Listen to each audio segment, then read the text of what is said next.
track.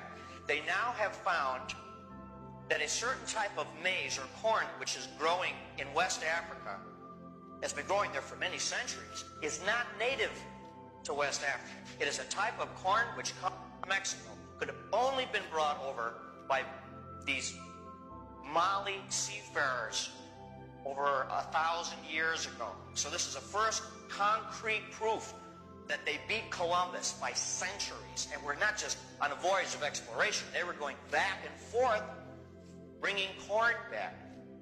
Now, why do we know about that? Well, this trade stopped abruptly 1600 AD. 1600 AD, the Spanish, the Portuguese run a real aggressive colonizing campaign, and they took over Africa, and they destroyed a lot of these kingdoms. And with the destruction of these kingdoms went all the knowledge and all the history of these past trades. This is a tremendous lesson for us because, you know, we're so proud of our American civilization. We think it'll go on forever. But when a civilization falls, history tells us it takes almost all memory of it with it. Civilization is really very fragile. And that's why these lessons from the past are very, very important. If we want to preserve our civilization, we have to learn what happened to these others that crashed.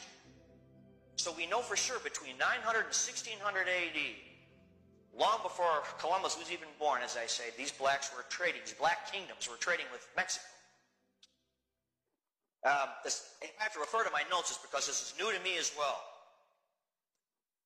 There's also traditions in Mexico, ancient Mexico, of these black kings coming. And one of them was called, by the Mayas, if I pronounce this right, Ecchua, which means the black calabash or the black gourd. It referred not only to his black skin color, but also this gourd that he brought over. This gourd has been portrayed in these Maya hieroglyphs. This guy is portrayed as a West African type man, robes and everything. And he's holding a gourd in these glyphs. That gourd has actually been identified as a West African type of gourd. So here we're having wonderful proof that there were these contacts between Africa and Mexico. And they actually referred to him by this name. And it shows that the Mayas and these Mali civilizers, these Mali traders, got along really well. It wasn't a conquest. It wasn't one society taking over another. They both had things to offer each other. The Africans had to offer metallurgy and gold, and the Mayas had to offer corn.